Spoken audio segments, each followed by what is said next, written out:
Hi hello, നമ്മളിന്നൊരു variety video ആണ്. നമ്മുടെ കൂടെ ഇന്ന് ഡോക്ടർ മാത്യു ഉണ്ട്. വൈൽഡ് ലൈഫ് ഫോട്ടോഗ്രാഫറാണ്, മെൻറ്ററാണ്, എല്ലാമാണ്. അപ്പോൾ നിങ്ങൾക്ക് എന്ത് സംശയം ഉണ്ടെങ്കിൽ ഞങ്ങൾ ചോദിക്കാൻ കുഴപ്പമൊന്നുമില്ല.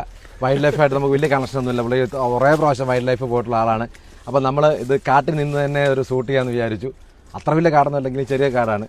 അപ്പോൾ നിങ്ങൾക്കൊരു ഫീൽ കിട്ടാൻ വേണ്ടി തന്നെയാണ് അങ്ങനെ ചെയ്തിരിക്കുന്നത്. അപ്പം നമ്മൾ ശരിക്കും വൈൽഡ് ലൈഫിൽ എന്തൊക്കെയാണ് കാര്യങ്ങൾ ശ്രദ്ധിക്കേണ്ട കാര്യങ്ങൾ? പോകുമ്പോൾ ഫസ്റ്റ് നമ്മൾ ഒരു ക്യാമറ മേടിക്കണം, അത് പിന്നെ പറയാം ബാക്കി കൂടുതലായിട്ടുള്ള. അല്ലാതെ നമ്മൾ എന്തൊക്കെ ഒരുക്കങ്ങൾ എടുക്കണം? ആദ്യം നമ്മൾ ഒരു വൈൽഡ് ലൈഫ് ഫോട്ടോഗ്രാഫി ആയിട്ട് ബന്ധപ്പെട്ട് പോകുന്ന ഒരു വ്യക്തി ആദ്യമായിട്ട് അറിഞ്ഞിരിക്കേണ്ട ആ കാട് നമ്മൾ പോകാൻ ഉദ്ദേശിക്കുന്ന പരിസര പ്രദേശമാണ്. ഓക്കെ, നമ്മൾ കാടിനെ അറിഞ്ഞെങ്കിൽ മാത്രമേ നമുക്ക് വൈൽഡ് ലൈഫ് ഫോട്ടോഗ്രാഫിയിലേക്ക് പോകാൻ സാധിക്കുള്ളൂ. ഓക്കെ, അതുപോലെ തന്നെ നമ്മൾ പോകുന്ന ഹാബിറ്റായിട്ട് അവിടെ ഏത് തരത്തിലുള്ള മൃഗങ്ങളാണോ, പക്ഷികളാണോ, ഉരുകമൃഗങ്ങളാണോ, അതൊന്നും ആദ്യം മനസ്സിലാക്കുക. ഓക്കെ, അവരുടെ നേച്ചറും അവരുടെ അതെ ആദ്യം മൃഗങ്ങൾ, അത് ഏത് അപ്പം ആനിമൽ ആയാലും ശരി, ബേഡ്സ് ആയാലും ശരി, അവരുടെ നമ്മൾ ഒന്ന് മനസ്സിലാക്കിയതിന് ശേഷം കാട്ടിലേക്ക് കയറുന്നതായിരിക്കും വളരെ നല്ലത്. ഓക്കെ, ഇപ്പോൾ അടുത്ത് നമുക്ക് കേരളത്തിനടുത്ത ഏതൊക്കെ കാടുകളുണ്ട് പോകാനായിട്ട്? ഒത്തിരി കാടുകളുണ്ട്. ബേർഡ് വാച്ചിങ് തന്നെയാണെങ്കിലോ? ബേർഡ് വാച്ചിങ്ങിൽ ഇപ്പോൾ ഏറ്റവും നല്ലതെന്ന് പറഞ്ഞാൽ തട്ടേക്കാട് ബേർഡ് സാഞ്ചുറി, സാലിമലി. കോമരത്ത് അധികം ഉണ്ടോ? കോമരത്തുണ്ട്. കോമരത്തെന്ന് വെച്ചാൽ വെറ്റ്ലാൻഡ് ബേർഡ്സാണ് കൂടുതൽ, അല്ലാതെ ഫോറസ്റ്റ് ബേർഡ്സ് കുറവാണ്. ഓക്കെ, തട്ടക്കാടിലുണ്ട്. തട്ടേക്കാട് ബേർഡ്സ്, അതായത് ശരിക്കും പറഞ്ഞാൽ 508 പക്ഷികളാണ് നമ്മൾ വെസ്റ്റേൺ ഗാർഡ്സിലുള്ളത്. ഈ 507 പക്ഷികൾ ഏതാണ്ട് 300 ഇഷ്ടം പക്ഷികളും നമ്മുടെ സലിമലി ബേർഡ്സ് ഉണ്ട്. അപ്പൊ എത്ര ഫോട്ടോ കിട്ടിയിട്ടുണ്ട് സാറിന്? ഞാൻ എൻ്റെ എക്സ്പീരിയൻസ് ഒത്തിരി പടങ്ങൾ കിട്ടിയിട്ടുണ്ട്. പിന്നെ ക്യാമറ സെലക്ട് ചെയ്യുമ്പോഴത്തേക്കും എങ്ങനെയാ നമുക്ക്? അത് ഞാനത് ചോദിച്ച നല്ലൊരു ഉത്തരമാണ്, ഒരു ക്വസ്റ്റ്യൻ ആണ്. അതായത് ഒരു വൈൽഡ് ലൈഫ് ഫോട്ടോഗ്രാഫർ ആദ്യം ചൂസ് ചെയ്യേണ്ട അവൻ എങ്ങനെയുള്ള പടങ്ങൾ എടുക്കണം. ബേർഡ്സ് ഫോട്ടോഗ്രാഫി ആണോ, ആനിമൽസ് ഫോട്ടോഗ്രാഫി ആണോ, അതുപോലെ മാക്രോ ഫോട്ടോഗ്രാഫി ആണോ, അപ്പോൾ അതനുസരിച്ചുള്ള നമുക്ക് കയ്യിൽ ഒതുങ്ങാവുന്ന ബഡ്ജറ്റുള്ള ഒരു ക്യാമറയും നല്ലൊരു ലെൻസ് എടുക്കും.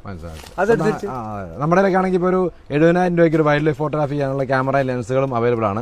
എനിക്ക് തോന്നുന്നു നിക്കോണിന്റെ D500 ഇതൊക്കെ കൂടെ വന്നാലും ഒരു 1,00,000 രൂപ താഴേക്ക് വരത്തുള്ളൂ ഇത് വരുമ്പോഴത്തേക്ക്.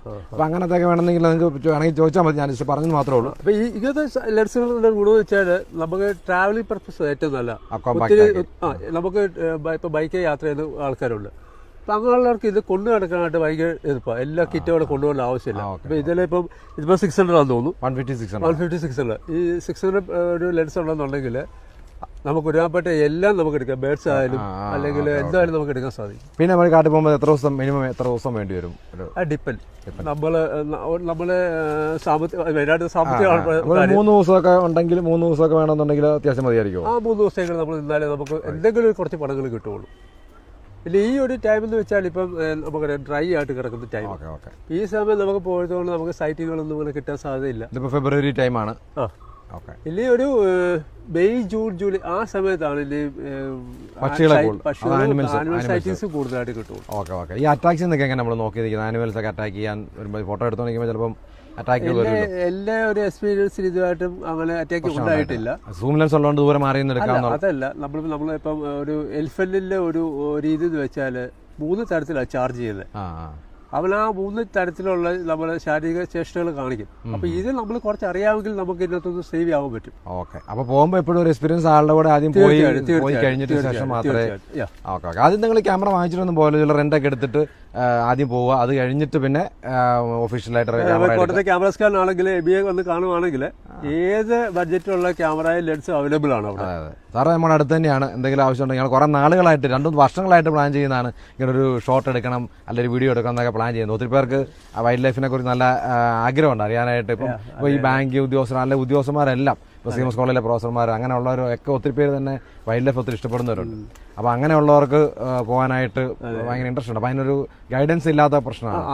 ആദ്യം പറഞ്ഞ പോലെ വൈൽഡ് ലൈഫ് എന്താണ്, ഡൊമസ്റ്റിക് എന്നാണ്. Wildlife refer to undomestic animal species എന്ന് നമ്മൾ ഒറ്റ വാക്കിൽ പറഞ്ഞാൽ.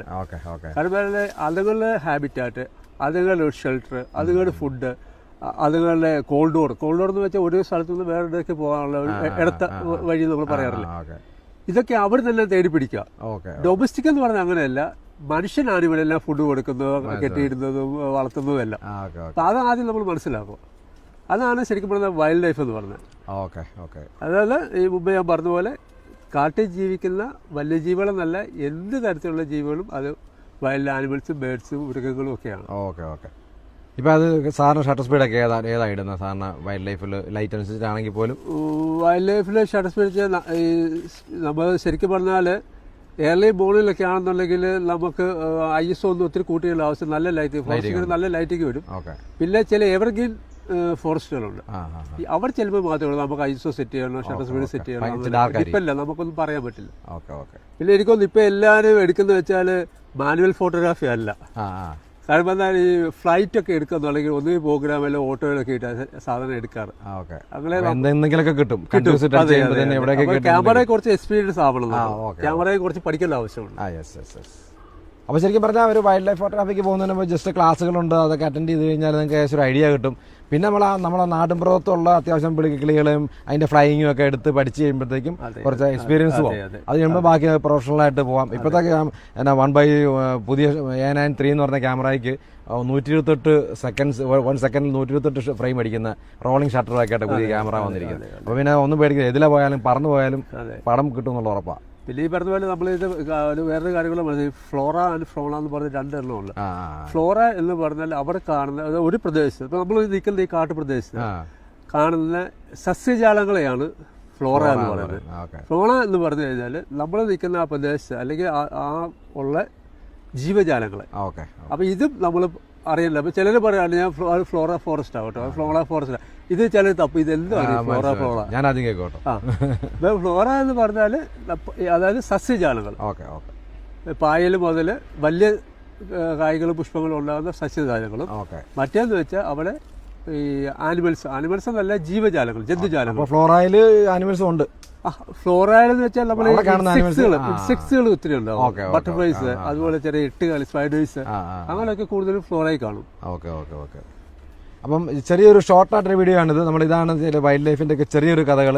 പിന്നെ ഇതിൻ്റെ ISO സെറ്റിങ്ങും അതിൻ്റെ ഡയഫ്രം സെറ്റ് ചെയ്തിടണം, അല്ലെങ്കിൽ ലോങ് എക്സ്പോഷറിൽ ഏതെടുക്കണം, അങ്ങനെയൊക്കെയുള്ള കാര്യങ്ങളുണ്ട്. ഇതിൻ്റെയൊക്കെ ഒരു ഡീറ്റെയിൽ വീഡിയോ നമ്മൾ ഉടനെ തന്നെ അപ്ലോഡ് ചെയ്യുന്നതായിരിക്കും. നമ്മൾ ഈ കാർഡിൻ്റെയൊക്കെ ഫീൽ കിട്ടാൻ വേണ്ടി ഇവിടെ കൊതുകെല്ലാം കുത്തി ശരിയാക്കുന്നുണ്ട്. അപ്പോൾ അതുകൊണ്ട് നമുക്ക് അങ്ങോട്ട് പോകാം, ബാക്കി നമുക്ക് വീഡിയോ കാണാം. Okay, thank you very much.